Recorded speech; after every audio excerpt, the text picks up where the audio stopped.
vous souhaite la bienvenue à toutes et à tous pour cette quatrième, mais je vous rassure tout de suite, dernière séance du mois de juillet. Il n'y en a pas prévu d'autres de ce conseil municipal. Alors je vous propose de passer tout de suite à la liste de présence. Monsieur le maire Jean-Louis Herlé. Présent. Monsieur l'adjoint Hubert Drenz. Madame l'adjointe Bernadette Gillot. Monsieur l'adjoint Jean-Claude Kieffer. Présent. Madame l'adjointe Nadia Moïb-Michler. Monsieur l'adjoint René Bandol. Présent. Madame l'adjointe Martine Flight. Présent. Monsieur l'adjoint Alexis Yvon. Présent. Madame l'adjointe Christine Gugelman. Présent. Monsieur l'adjoint Emmanuel Abella. Présent. Monsieur Thierry Belin arrivera en cours de séance. Monsieur Hatim Bouenda. Présent. Madame Audrey Brocal. Est absente. Arrivera en cours de séance. Monsieur Chaparro David est absent, excusé, donne procuration à Hubert Drenz. Madame Chiche Marie-Pierre. Madame Dalipi Altena est absente, excusée, donne procuration à René Bandol. Madame Sophie Devoile. Madame Stéphanie Domaine-Rush. Monsieur Kutsi Essir. Madame Nathalie Francis. Madame Nicole Fullenwart est absente, excusée, donne procuration à Bernadette Gillot. Madame Karine Huck-Lehmann. Monsieur Jean-Claude Moins. Monsieur Jacques Nicolas. Monsieur Yann Parizeau. Monsieur Ernest Conrad.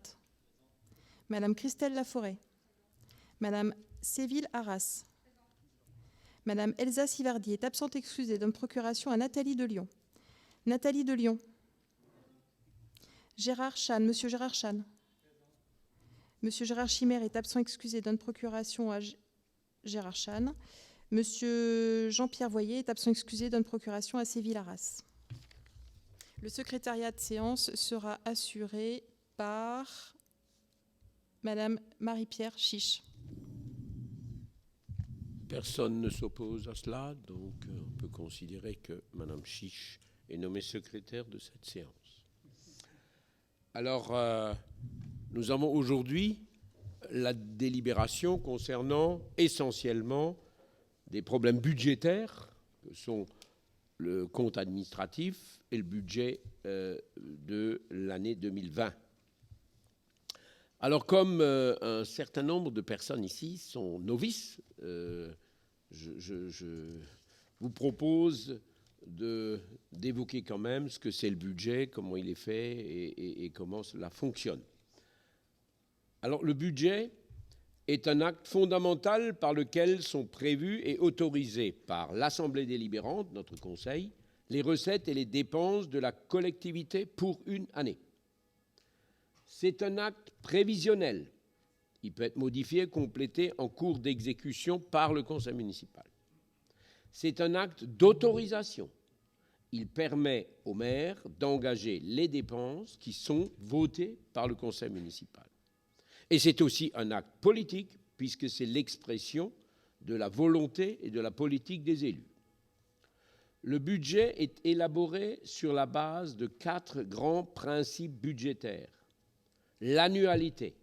Le budget est voté pour une année civile qui va du 1er janvier au 31 décembre. L'universalité, c'est que l'ensemble des recettes qui est destiné à financer l'ensemble des dépenses, l'ensemble des recettes et l'ensemble des finances. Ensuite, l'unité, toutes les recettes et toutes les dépenses doivent figurer dans un document unique qui est le budget. Et enfin, l'équilibre, puisque les recettes et les dépenses doivent s'équilibrer par section et être évaluées de manière sincère. Le budget est divisé en 2 sections. La section de fonctionnement, qui retrace toutes les opérations de dépenses et de recettes en matière de gestion courante. Le surplus des recettes constitue l'autofinancement qui permettra d'abonder le financement des investissements. Ce que nous avons en plus au niveau du fonctionnement, nous pouvons l'utiliser pour payer des investissements. Et la section d'investissement, qui présente donc tous les projets d'investissement nouveaux, ceux qui sont en cours, annuels ou pluriannuels. Il y a des projets d'investissement qui s'étendent sur plusieurs années. Deuxièmement, le cycle budgétaire annuel et les différents documents budgétaires. Alors nous commençons par une lettre de cadrage qui n'est pas forcément obligatoire, mais qui nous semble indispensable pour piloter la préparation budgétaire. Ensuite, nous avons un débat d'orientation budgétaire. Celui-ci doit avoir lieu dans les 2 mois précédant l'examen du budget et il doit faire l'objet d'une délibération distincte. C'est une formalité substantielle à l'adoption du budget. Le rapport d'orientation budgétaire doit comporter un certain nombre d'éléments obligatoires. Alors, je ne les cite pas tous, quelques-uns les plus importants. Des éléments du contexte économique, social et budgétaire. Une analyse financière prospective en fonctionnement et en investissement qui permet de définir un plan pluriannuel d'investissement. Différents ratios, le niveau d'épargne brute et nette, la capacité de désendettement, l'endettement de la collectivité et le niveau des taux d'imposition. Bien d'autres encore qui donnent donc le débat d'orientation budgétaire. Et puis après, dans les 2 mois qui suivent, le vote du budget primitif, ce que nous allons faire ce soir, sachant que cette année, le calendrier est un peu bousculé.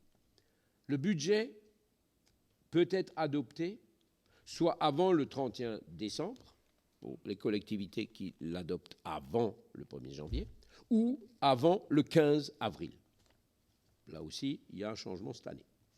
Le budget primitif peut être modifié en cours d'année par le conseil municipal, soit avec le vote d'un budget supplémentaire, c'est essentiellement les budgets qui sont votés avant le 1er janvier, au mois de décembre, quand on ne connaît pas encore le résultat, on est obligé de voter un budget supplémentaire pour inclure ce résultat dans les comptes. Ce budget supplémentaire permet donc d'inscrire des dépenses et des recettes nouvelles. Soit, on peut aussi avoir des votes de décisions modificatives budgétaires, des DM, qui permettent simplement de transférer des crédits d'un chapitre à un autre.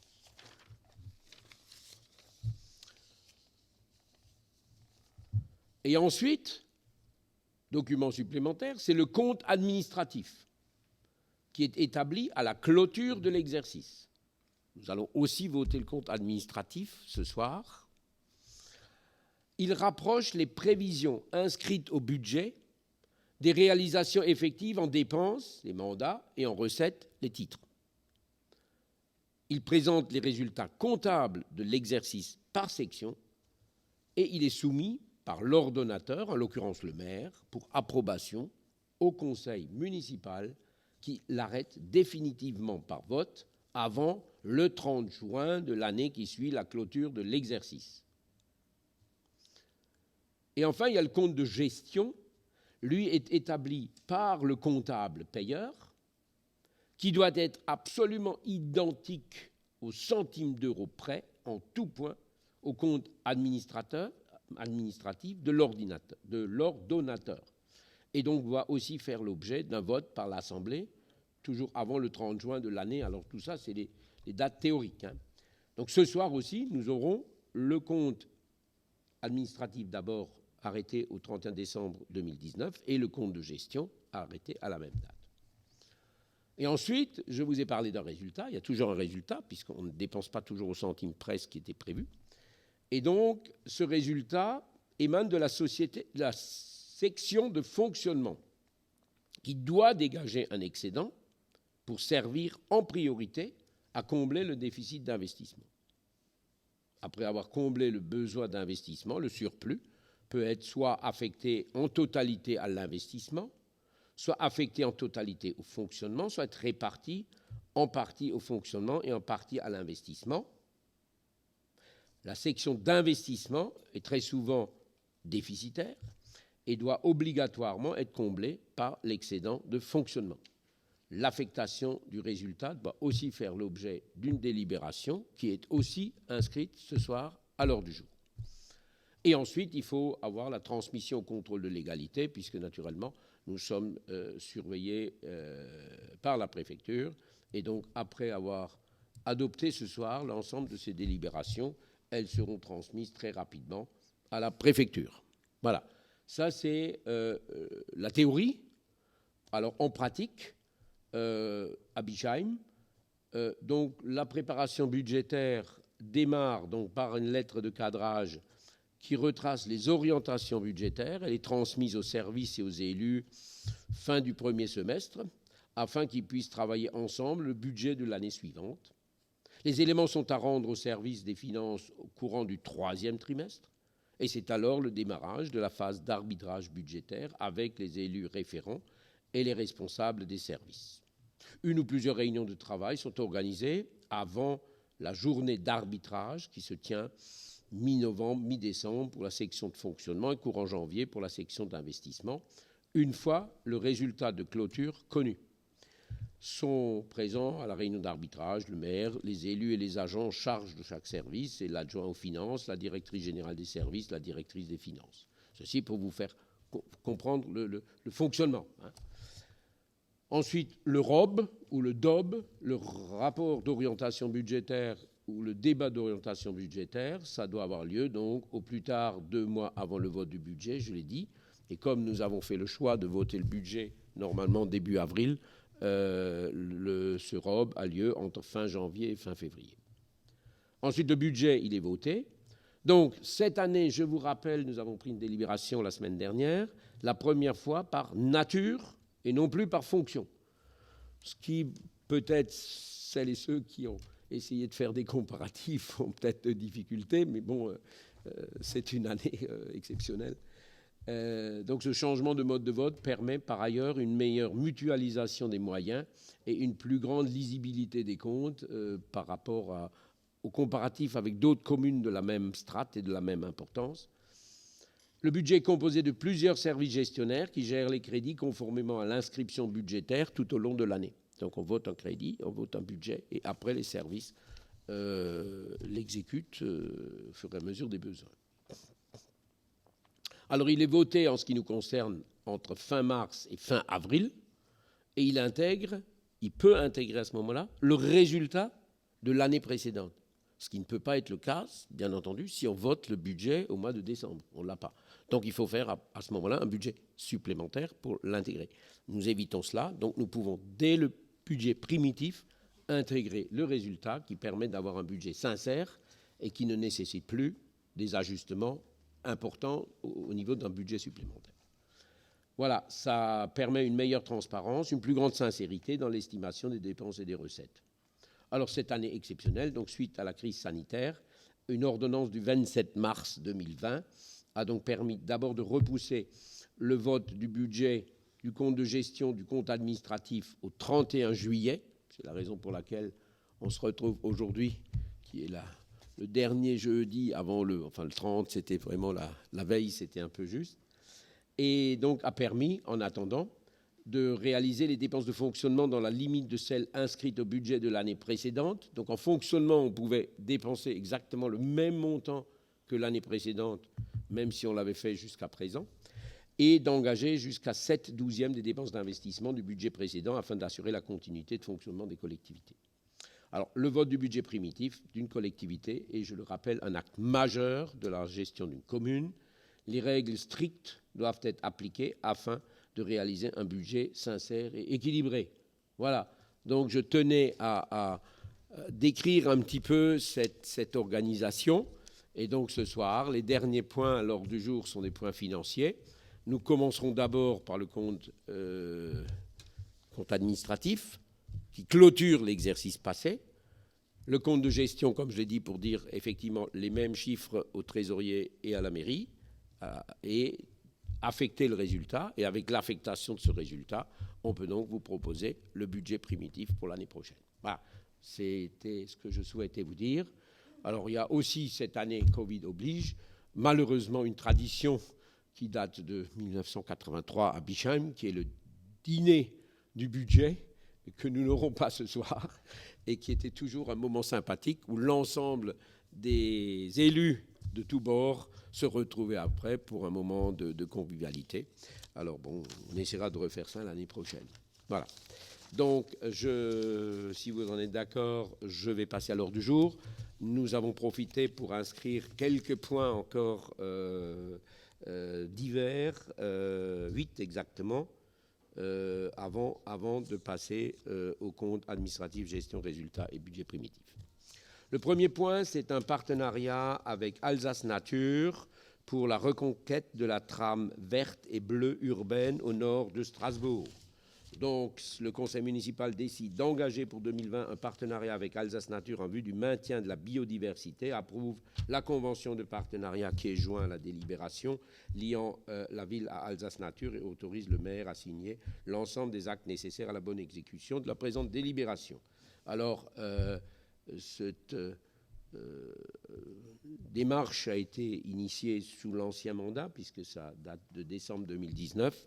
Entre-temps, vous le savez, nous avons une adjointe au développement durable qui a repris ce dossier. Alors, elle est encore un peu novice dans ce dossier-là, mais elle veut peut-être quand même nous dire quelques mots au sujet de cette délibération. Tout à fait, merci Monsieur le maire. Un très beau projet d'ailleurs pour démarrer le mandat. Donc, avant d'expliquer justement, avant de rentrer dans le vif du sujet, je reviens très très rapidement sur le contexte de manière à bien comprendre le sens. Une biodiversité riche et variée permet de renforcer la survie de toutes les espèces, de maintenir l'équilibre de l'écosystème et une aide précieuse pour lutter contre le réchauffement climatique. Mais pour bien la protéger, il faut d'abord savoir quoi et savoir comment le faire bien.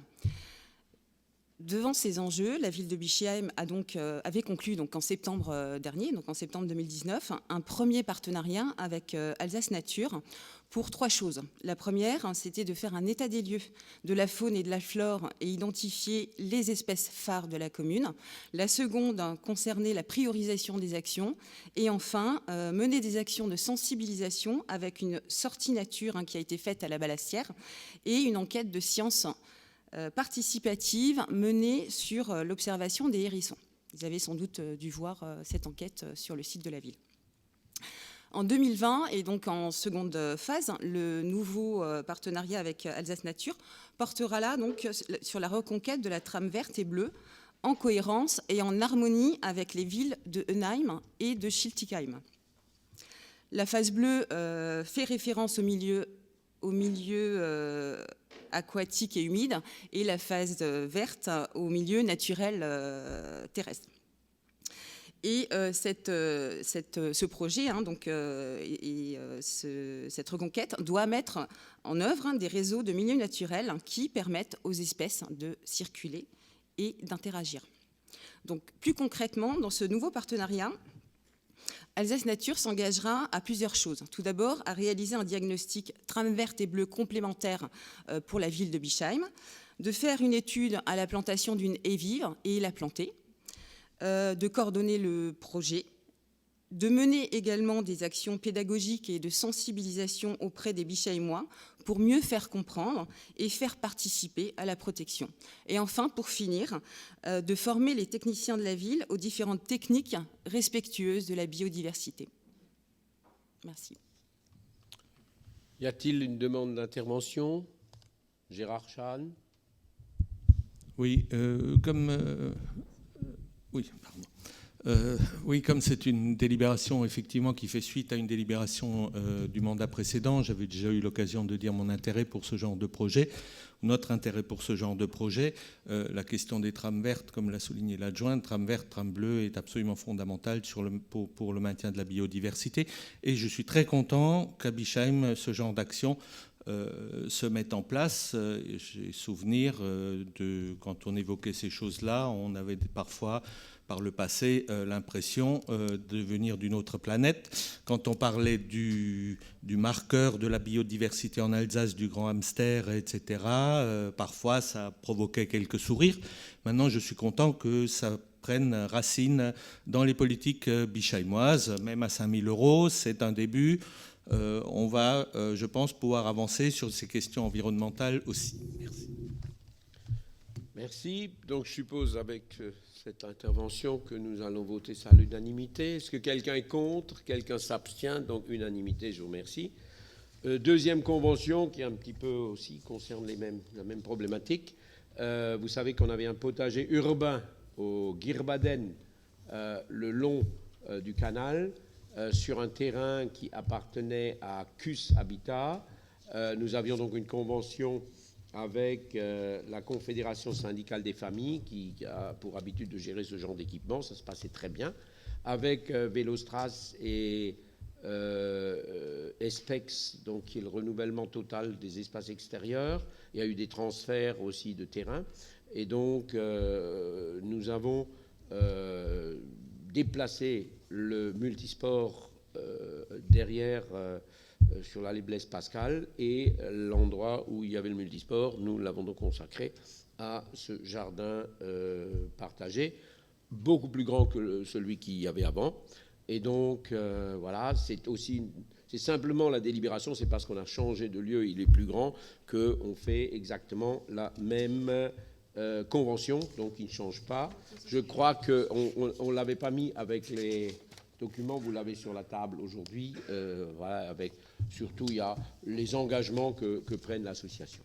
Alors là aussi, pour compléter l'organisation, ou démontrer l'organisation, nous avons une adjointe à la qualité de vie, qui est donc Christine Googleman, et qui, sur les espaces extérieurs, la propreté, etc., a toutes ses compétences, bien entendu. Les jardins familiaux et les jardins partagés font partie de ses compétences. Pas d'intervention, pas d'abstention, pas d'opposition. Merci et bon boulot, Christine. Oui, vas-y. Oui, attends. Non, vas-y.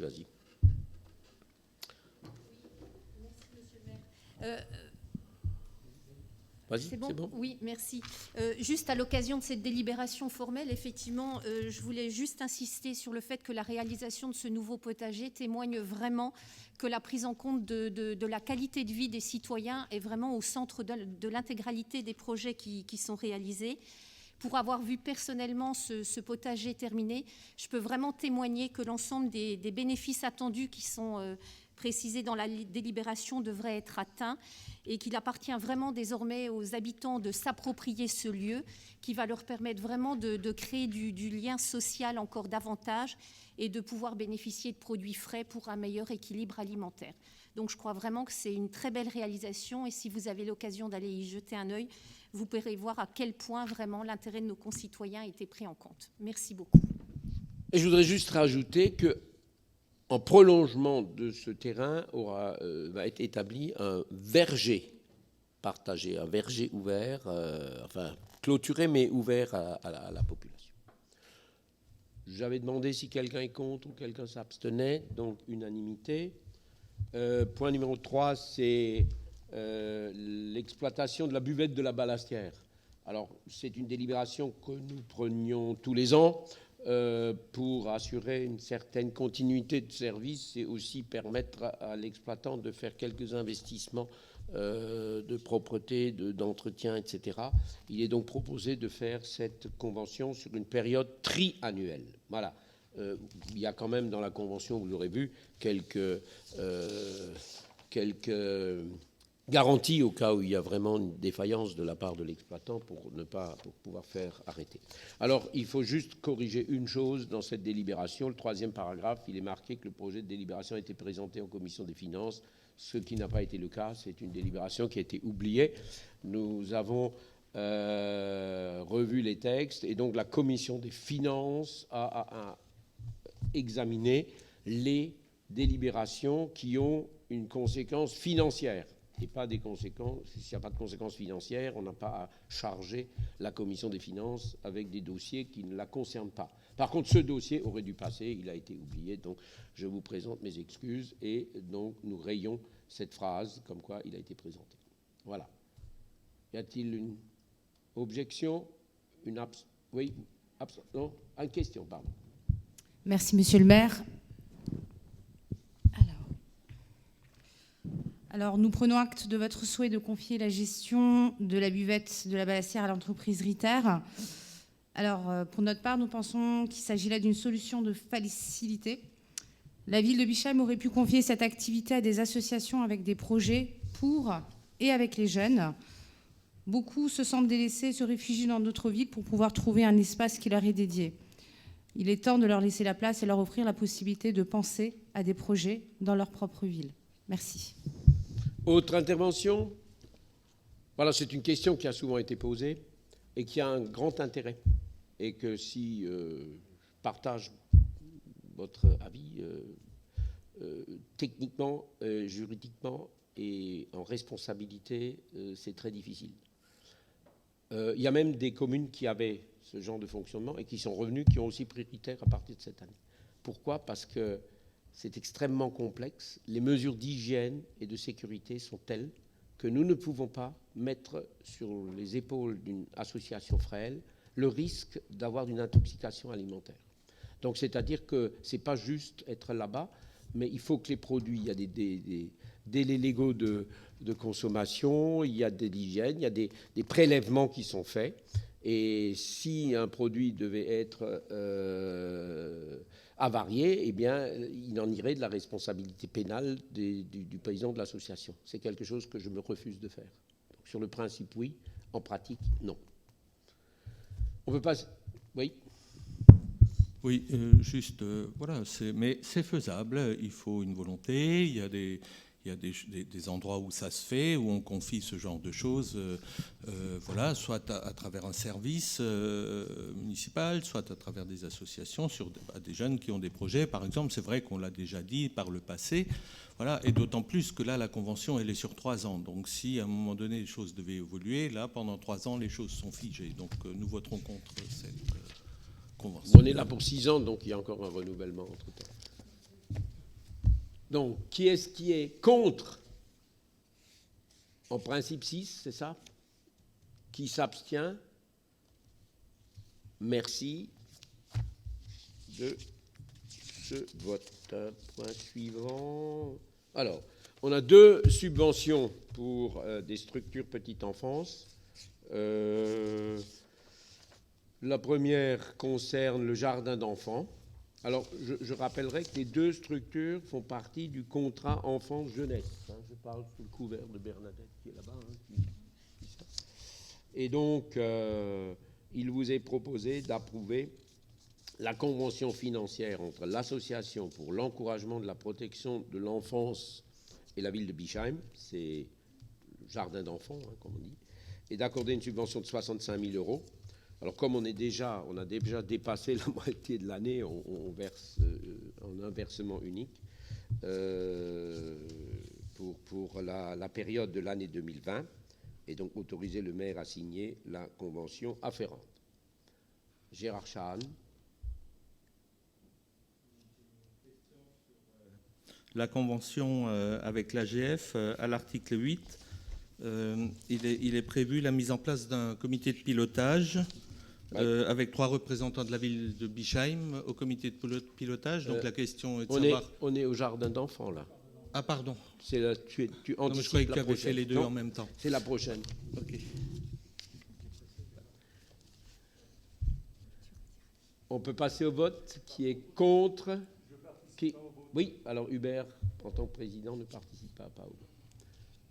Qui est contre, qui s'abstient. Donc je vous remercie pour cette unanimité. L'autre structure maintenant, c'est les petits schtroumpfs. Alors là, il est proposé, alors c'est un vrai calcul qui est fait en tripartite entre l'AGF d'une part, la structure d'autre part et la ville. Et donc là, il y a un calcul, vous voyez, au centime près. Il est proposé donc de verser 69 199,65. Et là, bien entendu, vous avez vu qu'il y a l'article 8 qui doit mettre en place ce comité de pilotage qui n'a pas encore été fait. Donc nous aurons à vous proposer une délibération où nous devrons désigner les 3 représentants de la ville à ce comité de pilotage. Ce sera fait au mois d'octobre. Christelle Laforêt. Merci, Monsieur le maire. Juste pour dire que nous sommes cohérents tout au long, enfin, comme le dernier mandat, c'est-à-dire que nous sommes contre les copiles dans les associations. Donc voilà. Mais autrement, nous sommes tout à fait d'accord sur la subvention. Donc, qui est contre ? Ah, pardon, excuse-moi. Oui, du coup, je veux reprendre l'intervention que j'avais prévu de faire quand même sur ce point. Voilà, comme les deux n'ont pas été regroupés dans la présentation.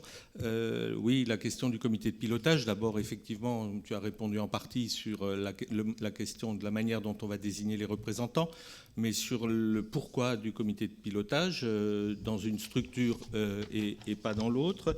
Et la manière dont l'article 8 est rédigé, c'est dans le comité de pilotage dont la tâche première est de réfléchir à l'évolution de la structure. Alors, est-ce que cette structure rencontrerait des difficultés voilà, en général, quand on met ce genre de phrase, réfléchir à l'évolution de la structure, c'est qu'on veut impulser du changement. Bon. Je réponds peut-être politiquement, hein. Bernadette a du technique après. Il faut revenir à l'histoire. Les petits Schtroumpfs étaient en cessation de paiement avec des dettes, et que nous avons eu beaucoup de peine à trouver un repreneur, et l'AGF se faisait tirer un peu de violence, et donc ils voulaient avoir quand même un certain nombre de garanties sur le futur. C'est pour ça que nous avons mis en place, et c'est sur la demande de l'AGF qu'ils ont dit, ils voulaient qu'avec la ville, on mène une réflexion sur le devenir, sur la pérennité et sur les investissements financiers des différents partenaires. Et depuis ce moment-là, il faut dire que ça se passe relativement bien, puisque les équilibres sont atteints. Voilà. Mais AGF voulait être un peu rassuré par rapport au passé. Vous rajoutez quelque chose, Bernadette? Non. On peut passer au vote. Qui est contre cette délibération? Qui s'abstient? Non, c'est bon. Et donc adopté à l'unanimité. Christelle s'était imposé le truc, le comité de pilotage là-dessus. Point suivant, l'approbation d'un protocole d'accord transactionnel. Voilà, nous nous sommes séparés 23 juillet 2019 d'un agent.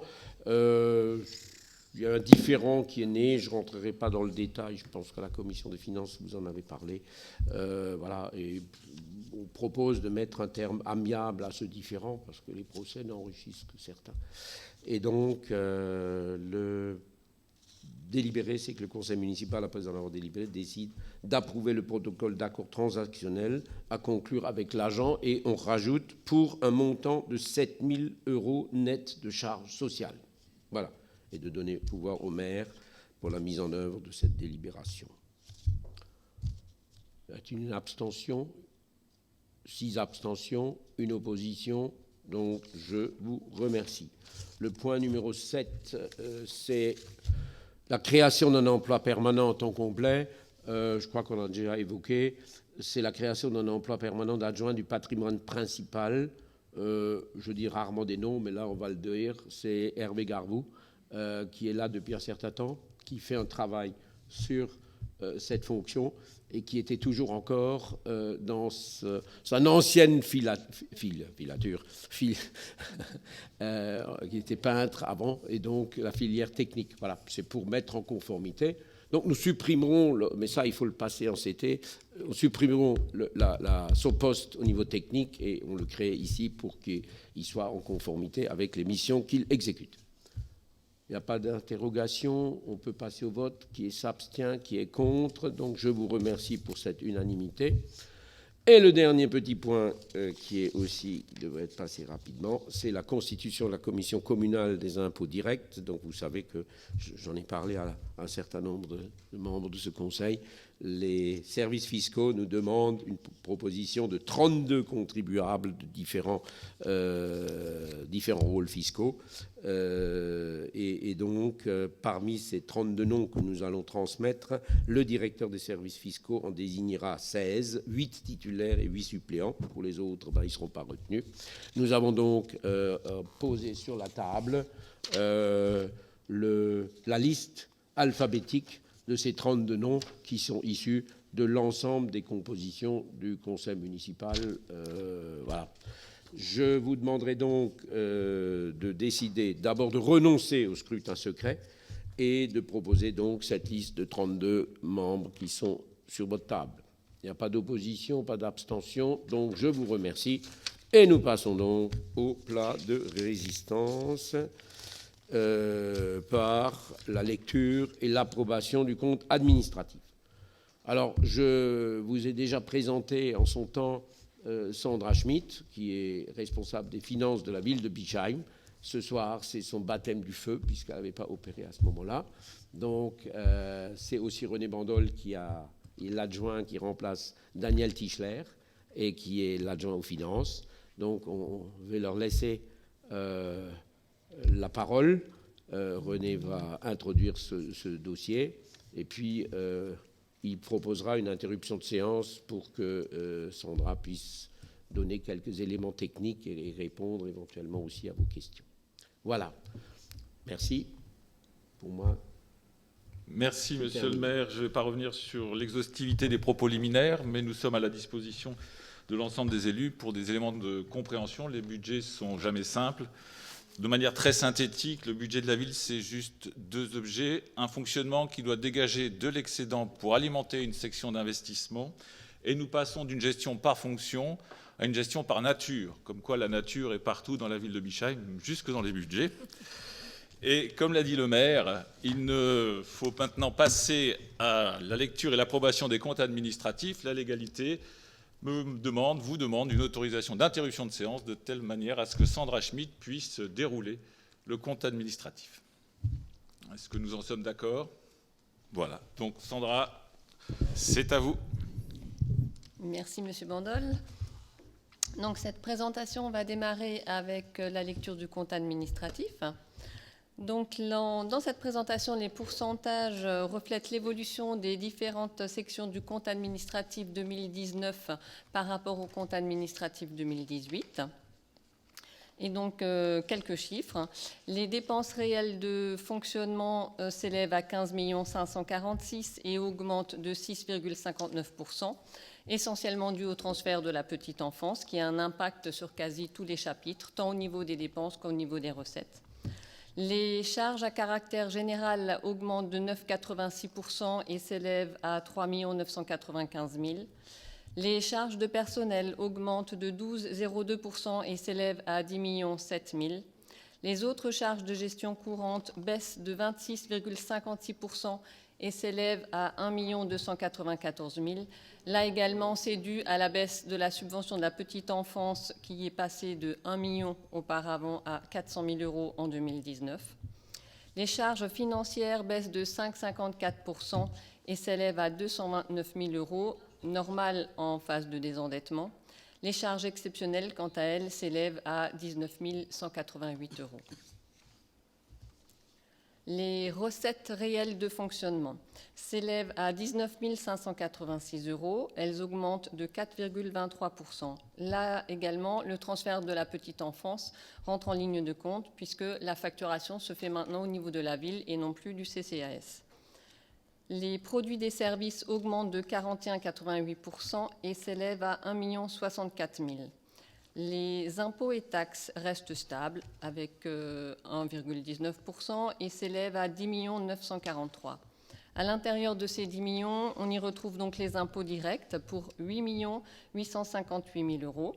La fiscalité reversée de l'Eurométropole qui baisse de 43 760 € et qui s'élève à 1 357 000. La taxe sur l'électricité qui baisse également de 17 000 € et qui s'élève à 262 000 €. Les droits de mutation, enfin, augmentent de 21,51% et s'élèvent à 483 000. Les dotations et participations augmentent quant à elles de 9,76% et s'élèvent à 6 395 000. Là également, c'est dans ce chapitre-là qu'on retrouve les versements de la CAF pour la petite enfance. Donc, à l'intérieur de ces 6 395 000, on retrouve également la DGF qui, elle, continue de baisser, mais sa baisse est compensée par la hausse de la DSU. Et donc, l'ensemble des participations de l'État s'élève à 4 877 000. La participation de la CAF augmente de 635 000 € et s'élève à 759 000, petite enfance.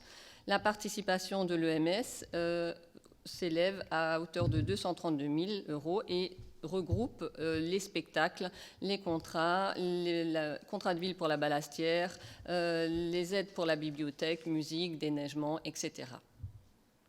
L'attribution de compensation s'élève à 398 000 € et enfin, on y retrouve également les subventions départements ou des PV de l'ordre de 100 000 €. Les autres produits de gestion courante augmentent quant à eux de 24,61% et s'élèvent à 337 000 €. Les atténuations de charges augmentent de 45,52% et s'élèvent à 142 000 €. Les produits exceptionnels baissent de 31,68% et s'élèvent à 703 000 €. S'agissant essentiellement des produits de cession, ce chapitre est toujours extrêmement variable. Voilà pour la section de fonctionnement. On passe à la section d'investissement. Donc, les dépenses réelles d'investissement pour 2019 s'élèvent à 7 414 000 €, augmentent de 22% et s'analysent plutôt par secteur et par projet. Donc, dans le secteur administration générale, il s'élève à 3 266 000 €. On y retrouve entre autres le guichet unique pour 2 625 000 €, les travaux d'accessibilité pour 134 000 €, la mise aux normes du parc informatique pour 256 000 €, 90 000 € pour le parc automobile, des travaux dans les bâtiments et du matériel pour environ 140 000 €. L'enseignement s'élève à 286 000 €, dont 46 000 € pour le solde de l'école République, 40 000 € pour le démarrage d'Atome et 200 000 € pour des travaux sur l'ensemble des bâtiments scolaires. La culture s'élève à 67 764 €. Sport et jeunesse s'élève à 133 706 000 €. On retrouve 70 000 € pour le parc des sports, 45 000 € pour la Ballastière, sanitaire, pavage, etc. et 13 000 € pour le stade Mars. Les interventions sociales pour 150 000 € représentent les travaux liés au CSF. Les aménagements urbains qui s'élèvent à 1 834 000 €, à l'intérieur desquels on retrouve 526 000 € d'éclairage public, 467 000 € pour les jardins familiaux, 389 000 € d'acquisition de terrain, 140 000 € pour la plaine de jeu du Guirbaden, 135 000 € pour l'aménagement de terrain et bien d'autres encore. L'action économique 10 000 €, c'est la prise de participation pour la régie des écrivains qui avait été votée en 2018.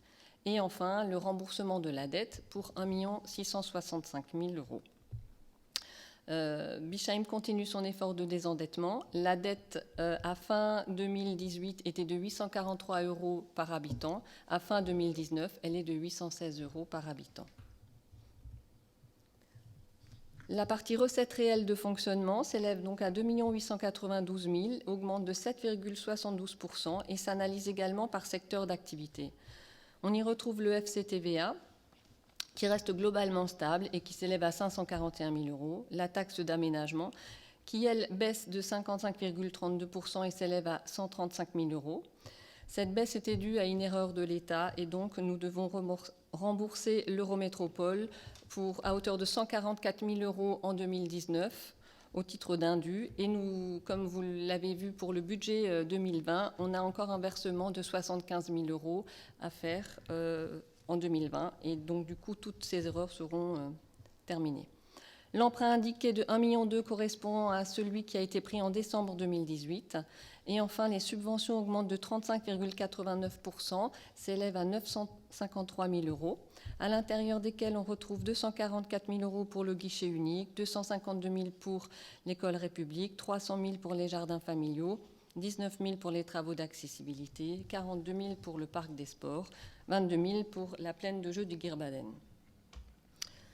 Les autres recettes s'élèvent à 61 000 € et représentent essentiellement les avances sur marché.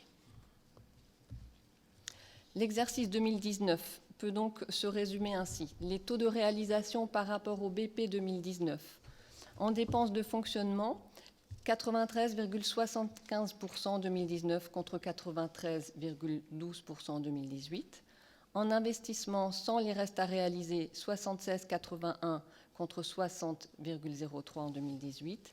Et en investissement avec les restes à réaliser, 89,01 contre 96,63. Le taux d'épargne à fin 2019, le taux d'épargne brut est de 20,62%, ce qui est vraiment excellent, puisque la moyenne, lorsqu'on dit entre 8 et 15%. Donc 20%, c'est vraiment un très bon taux.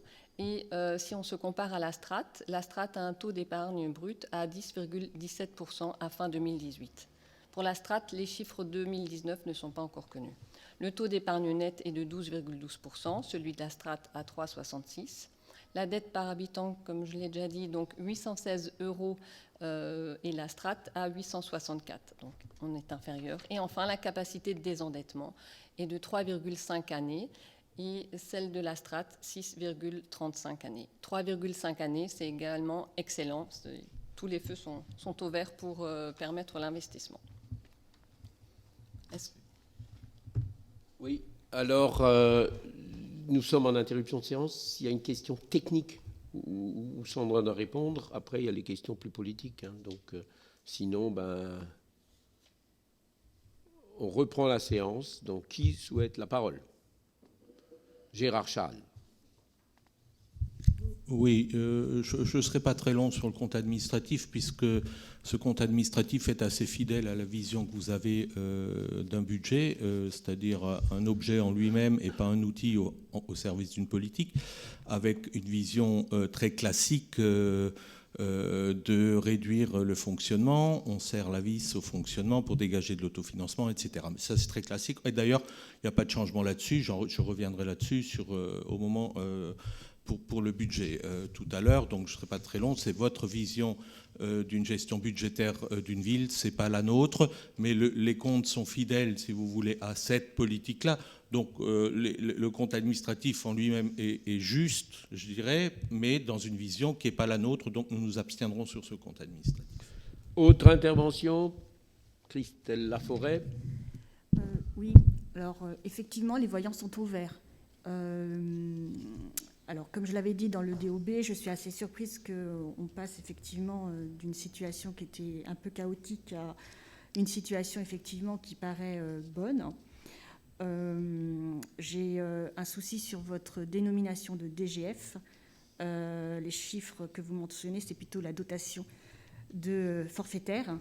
Pour moi, la DGF englobe les trois, donc la dotation forfaitaire, la DNP et la DSU.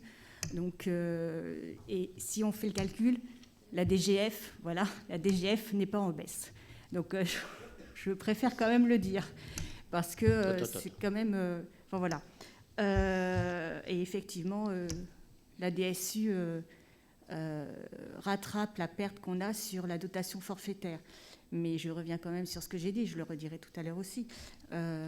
Pour moi, le fait que la DSU augmente, c'est absolument pas une bonne chose pour la ville de Bischheim.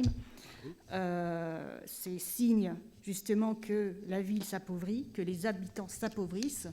Et il faut juste savoir que quand même sur l'Eurométropole, il n'y a que 6 villes qui ont la DSU. Et sur le Bas-Rhin, 11. Voilà. Autre intervention? Alors, juste, on ne va pas ouvrir grandement le débat.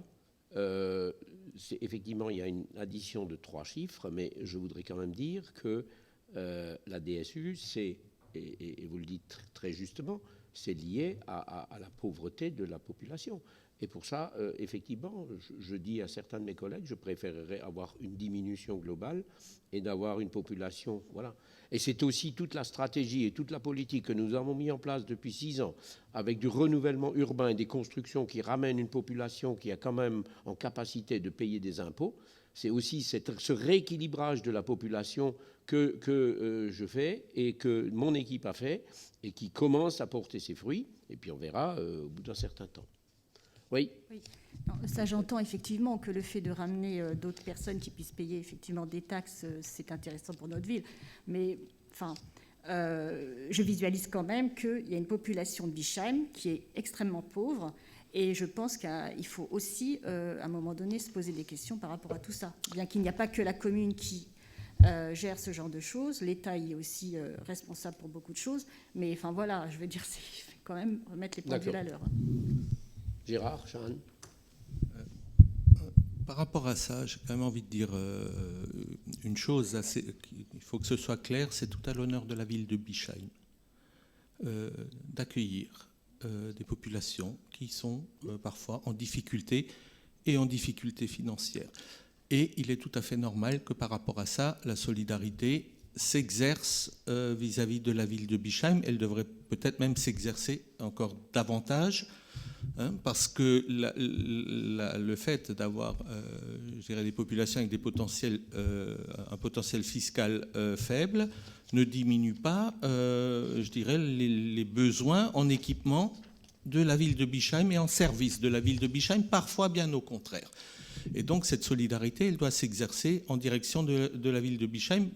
Alors voilà, on essaiera, j'y prendrai ma part au niveau de l'Eurométropole, que cette solidarité continue à s'exercer et peut-être que d'autres doivent aussi prendre leur part, parce que la solidarité, c'est pas que dans un sens. Tu l'avais dit lors du mandat précédent, à un moment donné, je suis d'accord avec toi là-dessus, ça doit être dans les deux sens. C'est-à-dire qu'il y a des communes qui doivent jouer aussi un rôle d'accueil plus important de populations qui ont peu de moyens, qui sont là, et c'est tout l'honneur de la ville de Bischheim de les accueillir et qu'elles y trouvent à se loger et à y vivre. Alors, on ne va pas allonger le débat là-dessus, mais il serait intéressant de l'avoir, mais peut-être dans un autre contexte, sur l'immobilier à Bischheim. Ce n'est pas les 42% de logements sociaux qui, moi, m'inquiètent, où les bailleurs sociaux font leur travail, même si on pourrait attendre plus. C'est les rénovations urbaines. On en a une remarquable qui a été accueillie favorablement au niveau de l'État même. Mais c'est ce qui nous inquiète le plus, c'est ce qu'on appelle les copros dégradés. C'est des masures.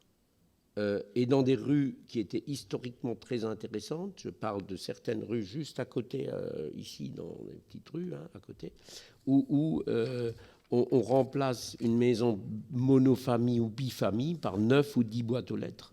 Et là, on entasse la misère, et c'est là où je me bats contre ce genre de choses. Voilà.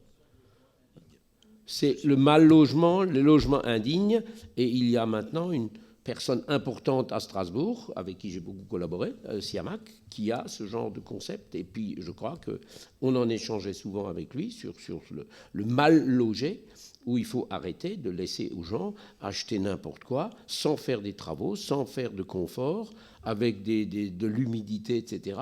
Alors, accueillir ces gens dans ces conditions, là, je ne suis pas tout à fait d'accord. Voilà. Mais... Alors, moi, je vais me retirer. C'est monsieur le doyen qui va... Attends, pour se promener, il faut mettre le masque.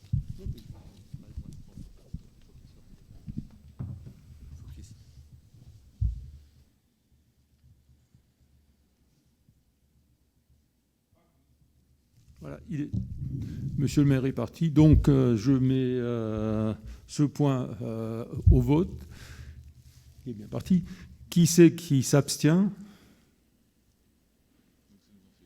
Donc 8. Donc je ne demande pas qui est contre. Je pense que tout le monde est d'accord. Donc le point est adopté. Merci. Monsieur le maire, vous pouvez revenir.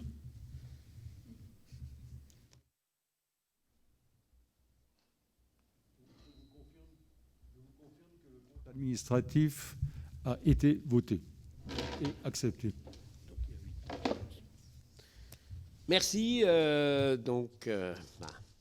On va passer le rapport du compte de gestion.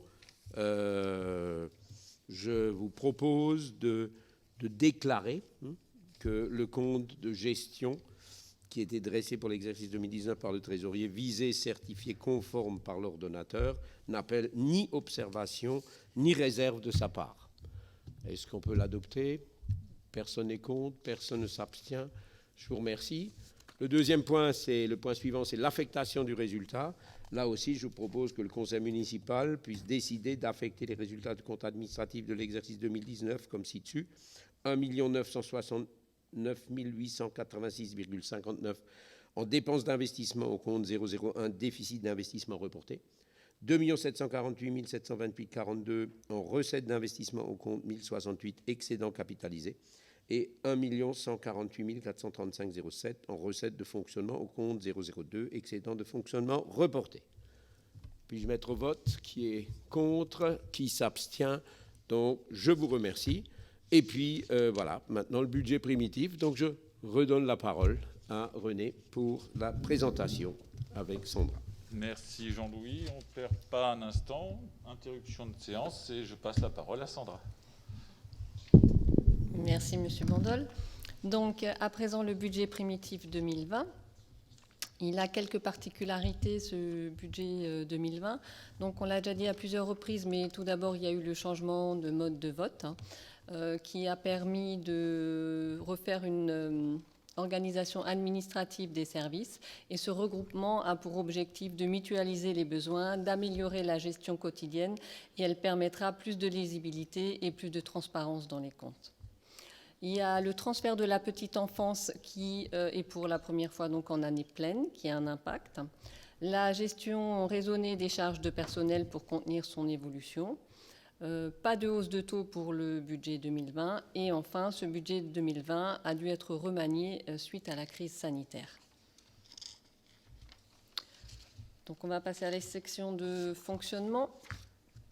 Donc, dans cette présentation, les pourcentages reflètent l'évolution des différentes sections donc, du budget 2020 par rapport au budget 2019.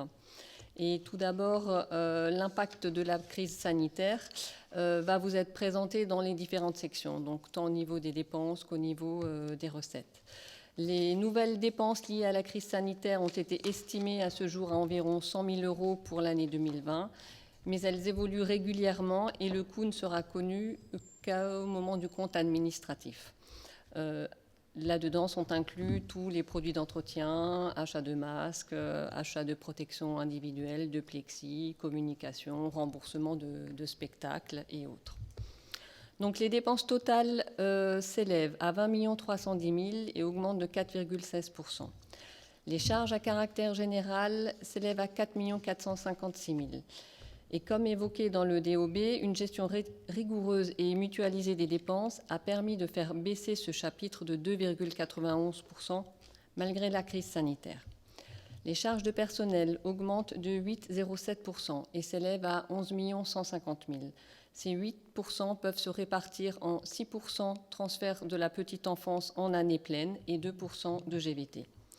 Les autres charges de gestion courante baissent de 3,64 % et s'élèvent à 1 036 000. Là également, c'est dû à la baisse de la subvention de la petite enfance qui s'élève seulement, donc qui est passée de 1 million préalable et qui s'élève à 300 000 € cette année.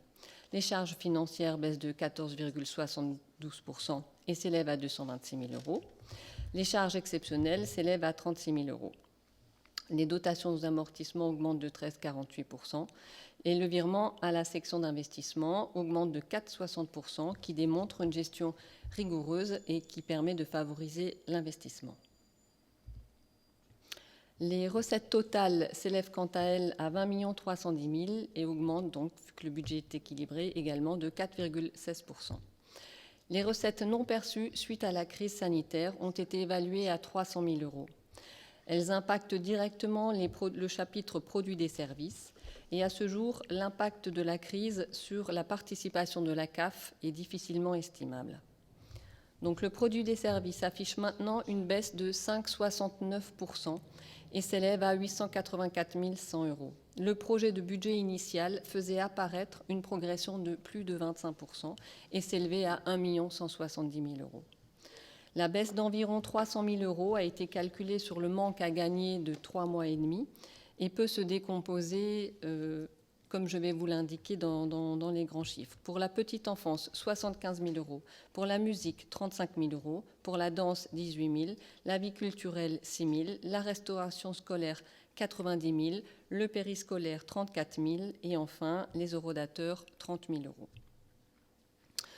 Les impôts et taxes restent stables et s'élèvent à 10 817 000. À l'intérieur, on retrouve donc les impôts directs qui ne sont pas connus à ce jour et qui ont été estimés à 8 660 000.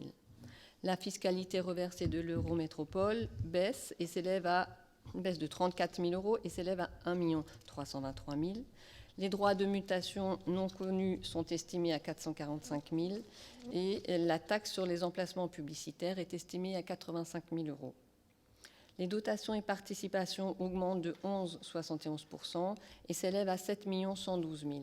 Là également, c'est l'effet transfert petite enfance en année pleine. Les dotations de l'État pour 2020 en termes de DGF, DSU et DNP s'élèvent à 4 939 439. La participation de la CAF a été estimée à 1 347 000 et augmente de 471 000 euros avec, comme je l'ai indiqué en début, toutefois l'incertitude suite à la crise sanitaire. La participation de l'Eurométropole est stable et s'élève à 227 000 euros.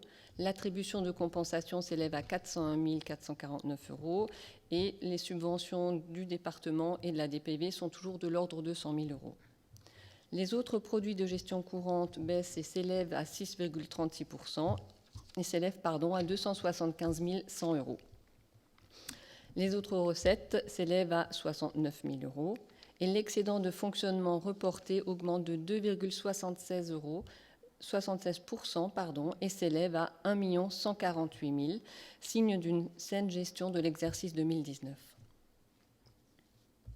Voilà pour la section de fonctionnement. La section d'investissement, donc les dépenses réelles d'investissement s'élèvent à 5 878 000, restent dynamiques et se décomposent donc en secteurs d'activité et en projets. Je vais vous en énumérer quelques-uns. Donc, l'administration générale pour 3 063 000, incluant le solde du guichet unique pour 640 000 euros, les travaux d'accessibilité pour 140 000 euros, le projet Atome pour 390 000 euros, les études pour le projet des gymnases du Ride et de la Martine pour 50 000 euros, l'étude pour la réhabilitation de l'école des Pruneliers pour 70 000 euros, l'étude pour le projet du Sapin Vert pour 30 000 euros, le renouvellement du parc informatique pour 200 000 euros, l'acquisition de terrain pour 760 000 euros, etc. L'enseignement et formation pour 341 000 euros, entre autres les modulaires pour Prunelier et le garage pour 190 000 euros, qui sont passés en DPV 2019, toiture canal pour 30 000 euros, portail pour l'école République et le préau quartier de Girbaden pour 49 000 euros. Le secteur de la culture pour 15 901 euros, concerne des travaux liés à la bibliothèque. Sport et jeunesse pour 256 000 euros, représente essentiellement les travaux sur le gazon synthétique du parc des sports pour 170 000 euros. Des travaux à la Ballastière également, 40 000 euros pour des aménagements de terrain, volets, ping-pong, berges et traverses. Matériel et équipement pour 40 000 euros également.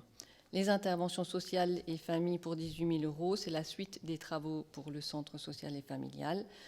L'aménagement de services urbains pour 420 000 euros, on retrouve 230 000 euros pour l'éclairage public, 100 000 euros pour les véhicules et 90 000 euros pour l'achat de divers matériels. Et enfin, le remboursement de la dette pour 1 760 000 euros. Donc les recettes réelles d'investissement s'élève à 1 997 000, reste dynamique et se décompose comme suit. Donc le FCTVA pour 650 000 euros. Les subventions pour 442 000 euros, c'est les différents reversements de subventions DETR et DPV qui sont déjà passés au conseil municipal. La taxe d'aménagement pour 100 000 euros. Et enfin, l'emprunt inscrit, et non pas de 500 000 euros comme annoncé au moment du débat d'orientation budgétaire, mais donc les 300 000 euros de recettes de fonctionnement qui ont été perdus ont été inscrits donc en emprunt. Donc l'inscription budgétaire est de 800 000 euros. Donc le budget 2020 peut se résumer ainsi, avec une section de fonctionnement de plus en plus contrainte, de moins en moins de recettes et toujours plus de dépenses, une crise sanitaire avec un impact financier important et incertain à ce jour, qui nécessitera certainement des décisions modificatives budgétaires, un taux d'épargne brute de 10,20%, donc qui reste quand même bon, comme je l'avais dit tout à l'heure, entre 8 et 15%. Le ratio est bon. Et donc, ce budget permet des projets d'investissement structurants, fin des travaux donc du guichet unique, réhabilitation de l'école Atome, rénovation des gymnases, réhabilitation du Sapin Vert et plein d'autres. Voilà, je vous remercie, messieurs, dames. Merci Sandra pour cette présentation. Avant de reprendre le conseil, est-ce qu'il y a des questions d'ordre vraiment technique, chiffres, etc. Non. Voilà. Donc, René, on peut rouvrir le conseil municipal. Et donc, qui souhaite prendre la parole? Gérard Chahane. Oui, monsieur le maire, chers collègues. Avant d'entrer dans le vif du sujet, je voudrais effectivement remercier les services où j'ai eu pour ma part les réponses, notamment au moment de la commission financière, sur il y a une réactivité et voilà, au niveau des services pour avoir les éléments de réponse. Voilà, j'ai quand même voilà, après quelques... c'est un peu compliqué parfois les questions budgétaires parce que non seulement on est passé de la fonction à la nature, donc les comparaisons d'une année sur l'autre sont difficiles. Il y a aussi des affectations à des lignes différentes. On a eu l'occasion de l'évoquer en commission. Et puis parfois, je suis surpris encore par le classement de certains investissements en administration générale, alors que je souhaiterais, pour ma part, que ce soit plus visible, par exemple, les études pour Atome, que ce soit sur le scolaire, quoi. Enfin, là, c'est un peu noyé. Bon, mais bref, on arrive à avoir les éléments. Ça, au niveau des services, on a les réponses.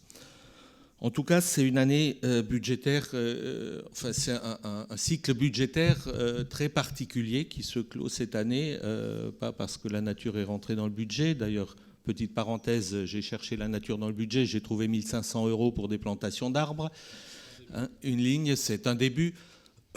Non, plus sérieusement, parce que c'est vrai que on est fin juillet, voter un budget fin juillet, et surtout, tu l'as rappelé en introduction, sur la manière de faire, c'est la première fois, à ma connaissance, que le débat d'orientation budgétaire est fait par une assemblée et le budget voté par une autre assemblée. Donc c'est parfois un peu difficile de voir la question de la cohérence entre... Voilà, quand c'est la même assemblée, on suit bien la cohérence entre ce qui est annoncé dans un débat d'orientation budgétaire et la manière dont ça se traduit. Mais bon, c'est pas de votre fait, la crise est passée par là, donc ça a amené un décalage de ce vote de budget.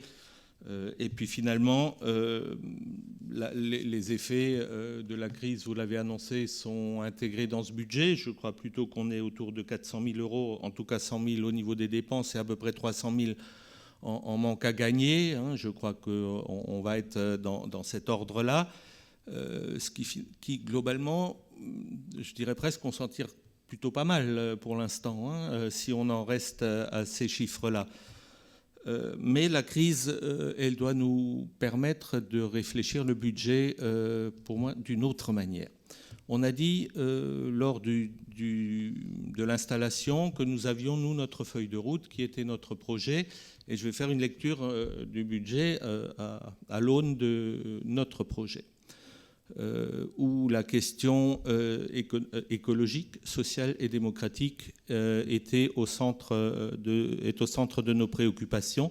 Et je dois dire qu'avec les ratios que vous annonciez, les bons ratios, comme vous dites, c'est-à-dire un désendettement, une capacité de désendettement de 3 ans et demi, etc., je m'attendais à monts et merveilles de ce budget. Qu'effectivement, on avait des capacités, notamment des capacités d'investissement, parce que cette ville est sous-équipée. Bischheim est une ville sous-équipée, et les investissements ne sont pas à la hauteur. Ils sont d'autant moins à la hauteur qu'après la crise du Covid, on pouvait s'attendre à une forme de plan de relance local au niveau de l'investissement, et effectivement, la structure budgétaire le permet. Mais vous faites une religion de la réduction de la dette et une religion de la réduction des dépenses de fonctionnement. Si j'ai bien compris, ce qui est prévenu dans l'avenir, c'est encore de la diminution au niveau du fonctionnement hors ressources humaines, si j'ai bien compris. C'est-à-dire qu'on presse. Si à la limite on peut se rejoindre sur cet objectif-là, ça nécessite des investissements conséquents. Parce que les économies de demain, c'est les investissements d'aujourd'hui qui permettront de les générer. Et je ne trouve rien là-dedans, dans votre projet de budget, qui va dans ce sens-là.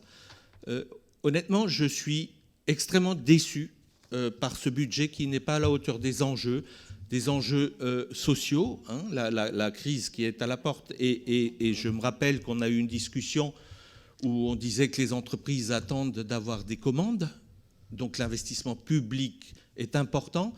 Notre capacité d'investissement est beaucoup plus importante que vous le signifiez.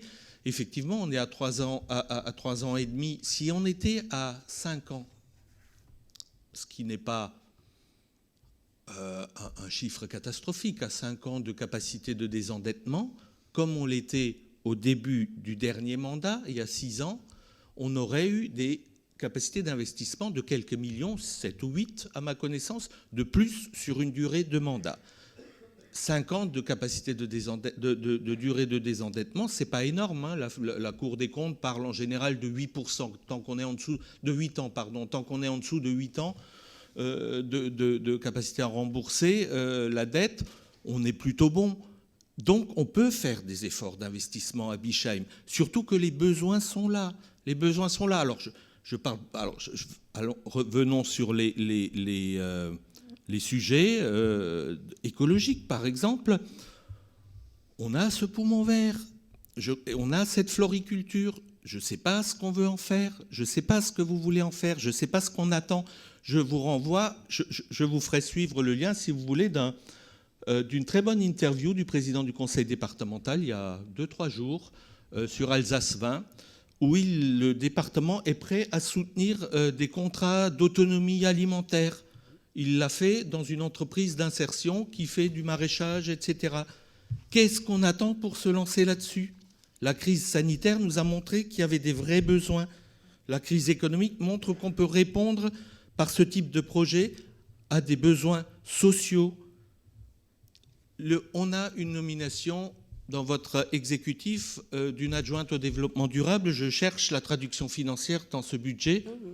1 500 € pour des arbres. Ok, sympa, mais moi j'attends autre chose. On a un adjoint en charge de la démocratie participative ou des questions démocratiques. Qu'est-ce que je trouve dans le budget ? Et un budget participatif, 0. Voilà, donc à nos yeux, pour notre projet, ce budget ne répond pas aux enjeux, post-crise, avec des investissements qui ne sont pas à la hauteur, avec toujours, dernier mot sur la question, on a eu des mots très forts, et à raison, pour saluer l'engagement du service public au moment de la crise sanitaire, au plus fort de la crise sanitaire. Heureusement que nous avons encore un service public capable de répondre aux besoins de nos concitoyens. Et voilà, on veut encore serrer la vis. Mais on n'y arrivera plus. À un moment donné, le service public, il sera sur l'os. On n'aura plus rien à gratter. Et la technique qui est de dire on va réduire les dépenses de fonctionnement pour dégager de l'autofinancement, pour faire de l'investissement, on arrive au bout. Donc il faut inverser cette logique. On ne peut plus prendre le budget simplement comme une espèce d'orthodoxie en disant oui, il faut pas dépenser, l'investissement, l'emprunt, vous allez y avoir recours, vous augmentez un peu plus l'emprunt que prévu à cause de la crise du Covid, il y a un peu besoin d'un peu plus d'argent. Mais quand on investit à l'école Atome, allez, globalement, ça va nous coûter 8 millions, hein, à vue de nez. À vue de nez, à peu près, peut-être même un peu plus. Bon, avec la récupération de la TVA, on a vu ce matin qu'on va être sur du 8 millions. 8 millions, c'est un investissement pour des décennies. On l'espère en tout cas. Il est complètement absurde de faire payer ces investissements-là par les gens, là, au jour d'aujourd'hui. Le paiement, il s'étale aussi. Donc par l'emprunt, le paiement, il s'étale peut s'étaler sur des dizaines d'années. C'est complètement absurde de vouloir réduire et presser le fonctionnement pour dégager de l'argent pour payer ce type d'investissement dont le remboursement doit se faire sur des années. Voilà, donc faire de l'orthodoxie budgétaire comme vous le faites dans le contexte actuel, pour nous, c'est une erreur et une erreur politique. Merci. Christelle Laforêt. Merci, monsieur le maire. Alors, je vais rejoindre Gérard sur certaines choses et sur d'autres non. Donc effectivement, sans pouvoir chiffrer à moyen ou à long terme la portée de la crise sanitaire et l'instauration de l'état d'urgence sur les finances, des conséquences directes et concrètes ont d'ores et déjà impacté le budget de la commune. Alors effectivement, les premiers coûts ont été les masques, le gel et tout, qui équivaut à 100 000 €. Après, il y a au niveau des recettes, effectivement, un manque à gagner de 300 000 € à peu près, entre les remboursements et tout, et c'est très bien. Enfin, là-dessus, voilà, c'était pas de problème avec ça. Ce budget, c'est vrai qu'il va être difficile à lire, parce que, comme vous le disiez, effectivement, donc depuis le 1er juin 2019, il y a la section petite enfance, enfin, tout ce qui est dans le budget, donc c'est difficile de comptabiliser tout ça.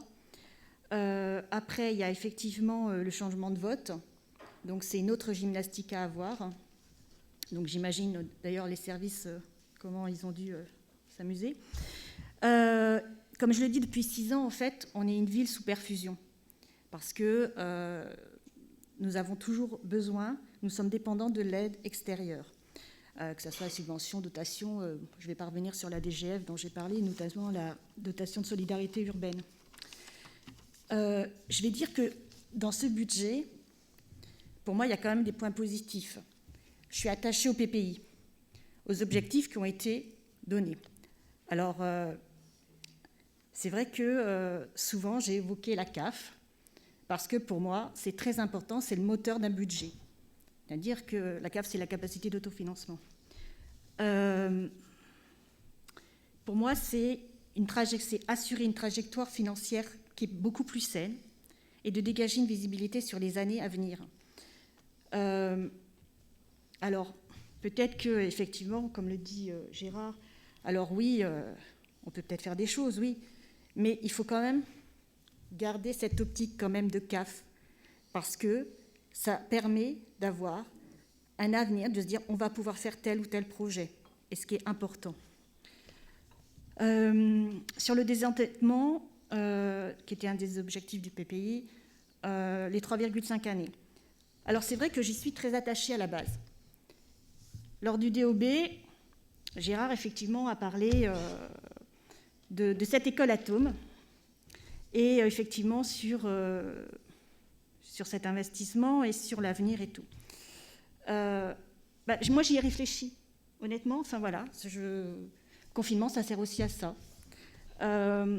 Et effectivement, je me dis que finalement il n'a peut-être pas tort sur ce point-là, de me dire que effectivement, c'est un investissement pour les enfants qui vont venir aussi après et tout. Donc, effectivement, 5%, ça ne serait pas non plus... Enfin, sur le chiffre qui a avancé 5%, honnêtement, 4,5%, 5%, enfin, je veux dire, ce n'est pas le drame. C'est pas, voilà, je veux dire, c'est pas quelque chose qui va nous couler obligatoirement. Donc, mais là où moi, par contre, j'ai un petit souci, et je reviens là-dessus parce que j'en avais déjà parlé au DOB et puis la fois d'avant, c'est si on doit faire cet emprunt qui passe donc de 500 000 à 800 000, donc si on doit le faire, j'aimerais vraiment que, vu les taux actuels, qu'on fasse un taux à taux fixe. Et j'y tiens, et j'aimerais vraiment par la suite qu'on revoie tous les emprunts qui ont été faits, parce que vu les taux d'intérêt en ce moment, je pense que c'est une mesure de protection pour la ville, parce qu'à un moment donné, les taux vont augmenter. Et ça sera compliqué pour nous, vu notre capacité financière. Donc je pense qu'il y a un réel, vraiment, je le pense et je vais revenir dessus tout le temps, c'est-à-dire qu'il faut vraiment y réfléchir. Sinon, je serai très attentive sur l'effet GVT. Je vais faire très attention à ça, parce que ça me semble effectivement important. Sur les agents. Donc en fait, effectivement, je regarderai ça attentivement. Là, Gérard parlait il pensait que le budget, en fait, était pas à la hauteur de certains défis. Alors moi, je vais dire, moi, j'attends beaucoup de l'Eurométropole, parce qu'on nous explique qu'il va y avoir un grand emprunt. Je ne sais pas s'il va avoir lieu ou pas. Mais on nous explique que nous, la charge financière, on va devoir l'assumer aussi. Donc j'espère bien qu'on va pouvoir en profiter, que la ville de Bischheim va pouvoir en profiter. Le plan climat, c'est un projet de l'Eurométropole, donc c'est sur les 33 communes. Donc là aussi, j'espère qu'on va pouvoir en profiter. Donc si on est dans une Eurométropole, c'est pour aussi qu'elle nous aide. Donc j'espère bien que ça soit tous les conseillers métropolitains de cette assemblée puissent défendre la ville de Bischheim sur ce plan-là aussi. Donc nous, on va, au niveau du vote, on va exceptionnellement pas voter contre, mais on ne va pas voter pour non plus, on va s'abstenir. Mais parce que je pense vraiment qu'il y a énormément de choses qui sont... Il y a quand même des voyants vraiment verts, et je pense que c'est vraiment quand même une bonne chose pour notre ville. Voilà. Quelqu'un souhaite encore s'exprimer? Donc, je laisse le nouvel adjoint aux finances répondre et je clôturerai ce débat. Merci, monsieur le maire. Alors, le nouvel adjoint est vert de joie parce que, comme le dit madame Laforêt, je trouve que les finances se portent assez bien. Pour répondre à Gérard, on n'en est pas pour autant satisfait. Et le budget ou le budget primitif n'est pas un objet en soi, mais bien un moyen au service d'une politique. Lorsque l'on dit qu'il faut le bien vivre ensemble à Bischheim, il faut de l'infrastructure. L'investissement que nous allons proposer pour Atome, la rénovation des gymnases, la démocratie participative ou encore le développement durable vont trouver des financements et un sens, parce que c'est bien ça la question du sens qu'on doit donner à un budget, fait qu'aujourd'hui, on a une capacité d'endettement qu'on n'avait pas avant. On a, vous l'avez dit, madame Laforêt, passé une période un peu bizarre, un peu étrange. Et je pense qu'il était de notre responsabilité de ne pas aller dans des investissements déraisonnés au sens où on n'avait que très peu de visibilité. 3,5 années. Eh bien oui, on va peut-être pouvoir passer à 5 ou à 6. Et de fait, avoir un endettement différent. Pour le reste, il est clair que pour nous, il n'est pas question de raboter sur le personnel. C'est quelque chose qui est inentendable. Par contre, quand on parle d'une gestion de fonction à une gestion par nature, nous pouvons encore gagner pour un temps des gains de productivité. Et nous avons à faire preuve de cela puisque notre commune a aujourd'hui une population qui est la sienne, et Gérard a raison, tout le monde doit vivre ensemble, mais pas non plus dans des déséquilibres. Et encore une fois, Bischheim n'est pas le seul financeur de la ville de Bischheim. On a d'autres personnes, d'autres organisations qui devront quand même nous venir en aide. Et là, elles sont attendues, parce que nous avons supporté la crise à hauteur de 400 000 € de dépenses. On l'a fait, et il fallait le faire, et bravo à tout le monde. Mais nous ne sommes pas tout seuls maintenant. On ne peut pas parler d'une eurométropole sans être à côté de l'eurométropole. Et enfin, avant de passer la parole au maire, je remercie évidemment les services parce qu'ils n'ont pas chômé dans une période trouble. Aujourd'hui, nous sommes dans une certaine clarté et nous allons pouvoir prendre des engagements sur des infrastructures nécessaires. Alors, à Sandra Schmidt, pour sa première intervention, bravo, et je pense qu'encore une fois, je remercie la Commission Finances parce qu'elle permet aussi de répondre très techniquement à des questions qui pourraient emboliser un conseil municipal. Il est plus important et intéressant de parler de projection. Merci, monsieur le maire. Merci. Gérard. Une petite réaction par rapport à ce que dit René. Évidemment, je pense, et j'en prendrai ma part, que l'Eurométropole doit jouer, et ce que dit Christelle, l'Eurométropole doit jouer son rôle pour Bischheim. Peut-être plus que pour d'autres communes. On l'a évoqué tout à l'heure sur le fait que Bischheim, enfin, et la commune voisine du Nord, voilà, on fait des efforts en termes de solidarité et qu'on attend un retour.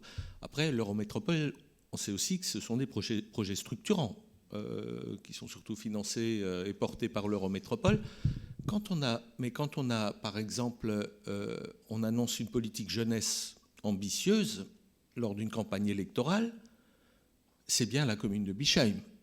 C'est bien la question, et pas seulement en investissement, mais aussi en fonctionnement derrière. Parce qu'une politique jeunesse ambitieuse, par exemple, elle va avoir un coût en termes de fonctionnement. Voilà, donc on ne peut pas comme ça... enfin, voilà, bref... Je n'irai pas... Il y a d'autres exemples, mais bon. Merci. Si personne ne demande plus la parole, je vais donc conclure ce débat. Alors, quelques remarques.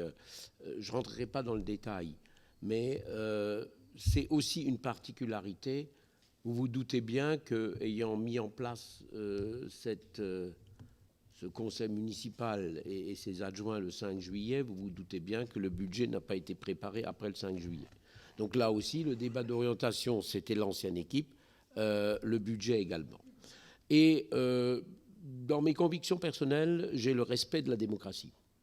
J'ai le respect de la démocratie, c'est-à-dire que quand il y a une échéance électorale, le rôle des sortants, c'est de permettre d'exprimer cette démocratie à travers les prochaines orientations. Moi, j'aurais voulu savoir ce que j'aurais pu entendre si on avait déjà dépensé toute la capacité que nous avons aujourd'hui d'investissement pour le futur. C'est resté ouvert. Nous avons dans notre campagne fléché un certain nombre d'investissements. Oui, le projet de l'école Atome va se réaliser le plus rapidement possible. Il y a d'autres projets. Parler de la floriculture, oui, il faudra en faire quelque chose. Mais aujourd'hui, un projet de ce type-là doit s'ouvrir à l'ensemble des personnes, y compris de toutes les personnes du Conseil. Et c'est une première mission qui a été confiée à Christine, qui est allée voir. Mais aujourd'hui, je ne sais pas ce qu'on va en faire. Pour moi, c'est une ferme urbaine ou quelque chose qui doit se faire à cet endroit-là. Mais il faut voir aussi quel est le nombre de terrains nécessaires, quelle est la rentabilité, parce qu'il faut quand même parler de rentabilité. Donc ce sont des projets. J'ai dit que dans la campagne électorale, il y avait des idées intéressantes de la part d'autres listes, dont un budget participatif. Alors oui, je l'ai même dit, mais ce n'est pas parce qu'on ne va pas inscrire 20 ou 30 000 euros dans un budget maintenant qu'on ne pourra pas le réaliser. On a des opérations de transcription qu'on pourra utiliser. Donc, je crois que ce budget est un budget qui est celui qui clôture une année électorale, qui laisse d'énormes possibilités.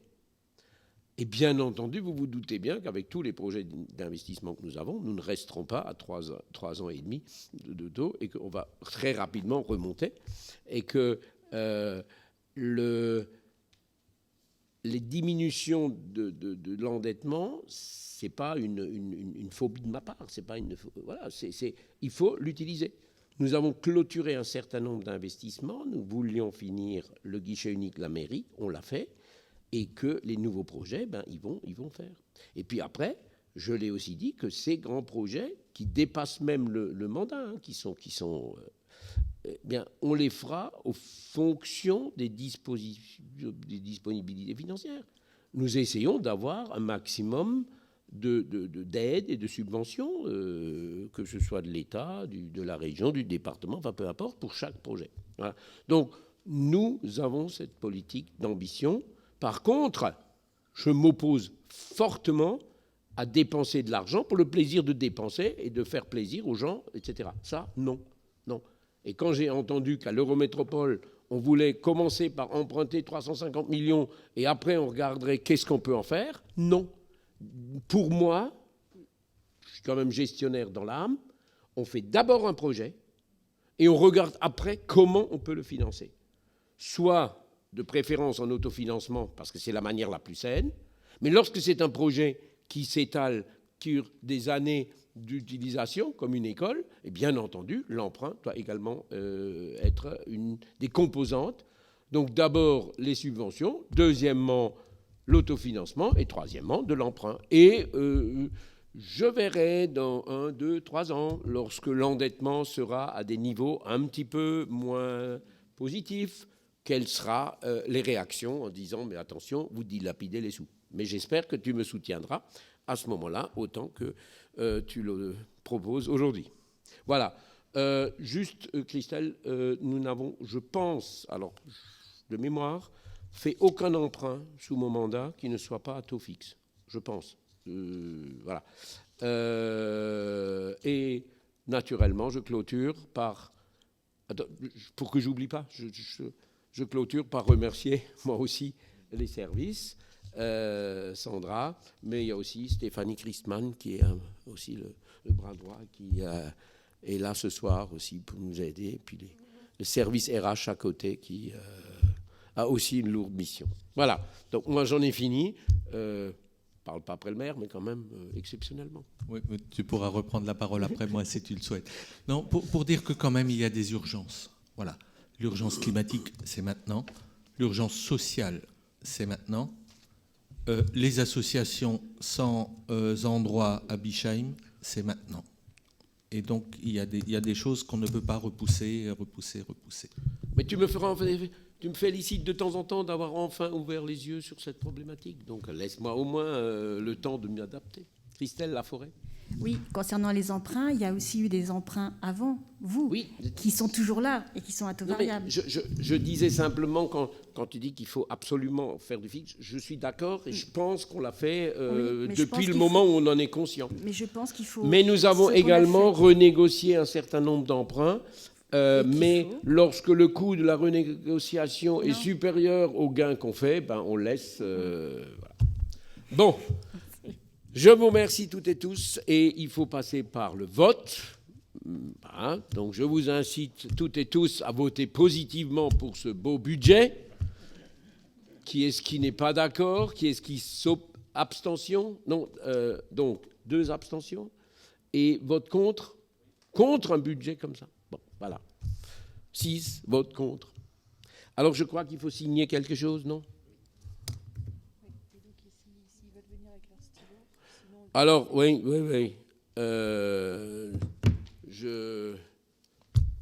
Si vous avez un stylo, vous pouvez l'amener. Il y en a quelques-uns, on peut les désinfecter, etc. Voilà.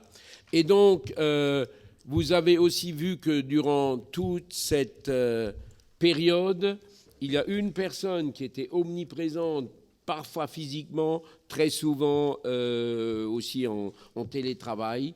C'est elle qui vous a aussi envoyé le maximum d'informations, qui a aussi envoyé les informations à l'ensemble du personnel, qui était ce trait d'union. Vous avez compris que je parle de Marie-Laure. Si Marie-Laure m'écoute, parce que quand je la félicite, c'est bien. C'est Jean-Claude. Voilà. Je crois qu'on peut l'applaudir, hein, parce que je pense que...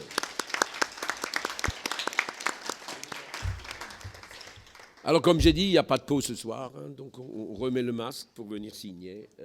C'est où? On signe où? Donc, on signe à la table chez Sandra. Merci à toutes et à tous, et bonnes vacances à celles et ceux qui peuvent encore en profiter. Bonne soirée.